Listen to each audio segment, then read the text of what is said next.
So we recognize now we're talking about a mitigation program and mitigation grants. Oh, wait, we forgot to say, they're all optional. You aren't required after a federal declaration. The governor's not required to ask for mitigation money. He has to make a special, or she has to make a special request to FEMA to say, I also want HMGP. And the others require a special application period. Oh, but wait, they're the only FEMA programs that require a mitigation plan. Have you ever looked at a declaration dollars? We spend a lot more on public assistance than we do on HMGP, folks. And they don't have to mitigate. So now we're going to look at, with those thoughts in mind, making it work. Okay, we know they're not working. Let's face it, they're bureaucratic loopholes, just like the old 409 plans were. Okay, but you know what, folks? It's not going away. So we've got to make it work. And we've got to make your jobs easier. And that's really what this is about, making your jobs easier and protecting your people. And making it work. Who should be at play in this?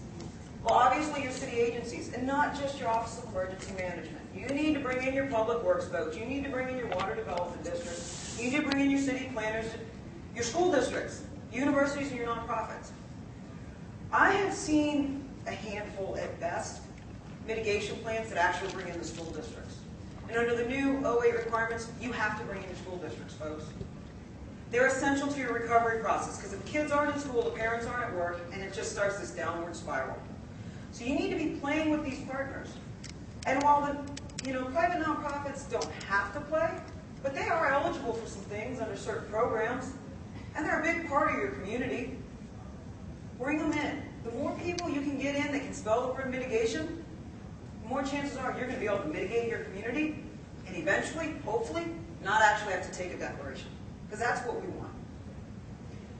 And what do these folks need to be doing? Well, you guys need to be talking about risk and vulnerability with them. Craig Fugate talked yesterday about how we have all these annexes for our special populations and our children, our elderly, and our pets. I'm a pet owner. Okay, my pets are going before anything. I'll tell you that firsthand. Folks, they've got unique risk and vulnerabilities. And I'm willing to bet if I go into any mitigation plan in here, you don't talk about them in your risk and vulnerability assessment. Or if you do, you give me a real pretty census number, but you don't actually talk about how many of them are going to need assisted care to get out of wherever they are, or what their true vulnerability is. Are they in a home? Are they not? Do they have special issues, health issues? Because, folks, you're going to have to mitigate differently if you've got special needs going on. And that leads to your strategy. If you've got a high population of special needs that are not mobile, you need to start looking at shelters and mitigating those buildings so you can evacuate them in town, where they currently are.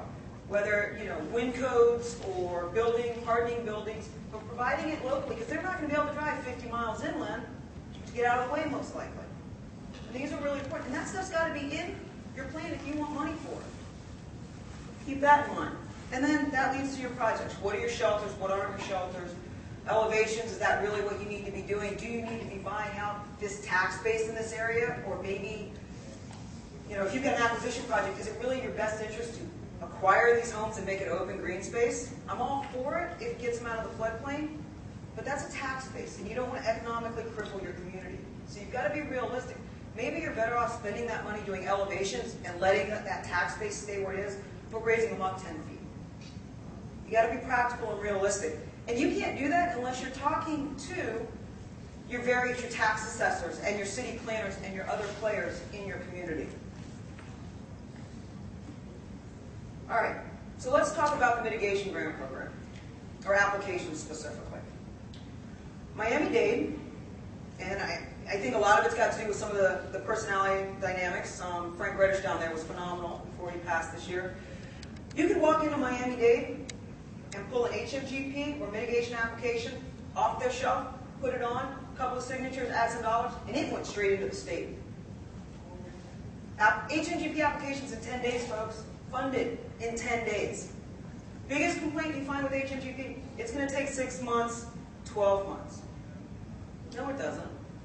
This is where, and since there are no state mitigation officers, I can say, you all need to go to your state mitigation officer and say, I want this money faster, and I'm willing to put some things on the table. You'll give me my money faster. And that's really important because if the community starts to see that you're mitigating sooner and faster, they're more likely to get buy-in. Because the longer you wait, the the more likely you're to get disaster amnesia. The longer you wait, people start to forget, they return to life, and then they're not willing to do it because their house has been, the roof has been fixed, they're just not as likely. Or the insurance money's already been spent.